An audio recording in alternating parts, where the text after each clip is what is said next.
America चुनाव के बाद पुतिन की तरफ से चीन को करारा झटका। अमेरिका के राष्ट्रपति चुनाव में ट्रंप की हार और जो बाइडेन की जीत के बाद यह आशंका जताई जा रही है कि बाइडेन के रूस विरोधी बयानों को देखते हुए राष्ट्रपति व्लादिमीर पुतिन कहीं चीन के साथ दोस्ती का हाथ न बढ़ा दें। परंतु जिस तरह का रुख इन दिनों रूस को देखने को मिल रहा है, उससे यह स्पष्ट हो रहा है कि पुतिन के चीन विरोधी रुख में कोई बदलाव नहीं आया है। अब रूस ने चीनी विरोधी फिलीपींस को ब्रह्मोस मिसाइल एक्सपोर्ट करने का निर्णय ले लिया है, तो वहीं एससीओ में भारत के रुख का भी समर्थन किया है उन्होंने। दरअसल रूस के डिप्टी इनोवे रोमन बाबुशकीन ने कहा कि जल्द ही क्रूज मिसाइल ब्रह्मोस का एक्सपोर्ट फिलीपींस को किया जाएगा। बता दें कि फिलीपींस चीन की विस्तारवादी नीति के खिलाफ है और चीन विरोधी ताकतों के समर्थन में दिखाई दे रहा है।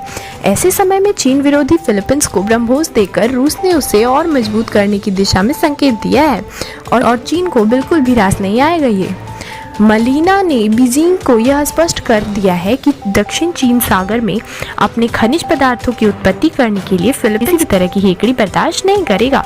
साउथ चाइना मॉर्निंग पोस्ट की रिपोर्ट के अनुसार फिलीपींस चीन की गुंडई को समुद्री क्षेत्रों में मुकाबला करने के लिए लड़ाकू सेना तैयार कर रहा है। रिपोर्ट के अनुसार दक्षिण चीन सागर में व्याप्त तनातनी के बीच फिलीपींस के रक्षा अफसरों ने घोषणा की है कि फिलीपींस चीन की तर्ज पर अपनी समुद्री लड़ाकू सेना तैयार करने पर विचार कर रहा है, जो चीन द्वारा दक्षिण चीन सागर में की जा रही गुंडई का मुकाबला करेगी। यह सेना मछुआरों और नौसेना को लेकर बनाई जाएगी। सीएन की रिपोर्ट के अनुसार फिलीपींस के विदेश सचिव थियोडारो लॉकिंस ने कुछ महीनों पहले ही चीन के मिलिट्री ड्रिल पर चेतावनी देते हुए कहा था कि अगर एक भी मिसाइल फिलीपींस के ईईजेड में घुसा तो चीन को मुंहतोड़ जवाब दिया जाएगा।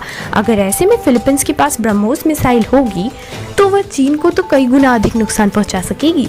यानी रूस का इस कदम से यह साफ समझा जा सकता है कि वह चीन के समर्थन में तो है ही नहीं और उसे हाथ मिलाना तो बहुत दूर की बात हो गई। सिर्फ फिलीपींस ही नहीं बल्कि रूस ने एससीओ में भारत के साथ भी समर्थन किया था, जिसमें रूस ने इस मंच को द्विपक्षीय मुद्दे का मंच ना बनाते हुए भारत का समर्थन किया।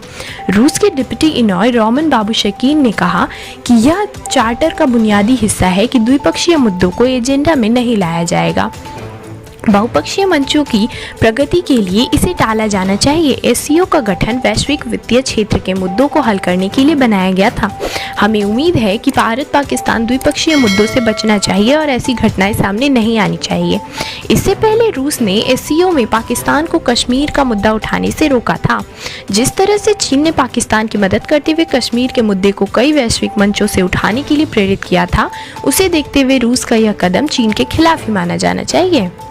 भारत चीन तनाव पर बात करते हुए रोमन बाबुशकीन ने संवाददाताओं से कहा कि रूस चिंतित है, लेकिन ये दोनों देश आपसी सहमति से विवाद को सुलझा लेंगे, इसमें कोई बड़ी बात नहीं है।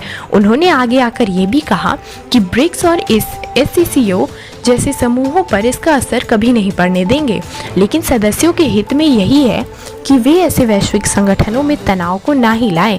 भारत के समर्थन में रूस की ये प्रतिक्रिया स्पष्ट दर्शाती है कि वो भारत चीन की लड़ाई में अभी भी भारत के साथ ही खड़े हैं और चीन के खिलाफ उनकी नीतियां बरकरार रहने वाली हैं।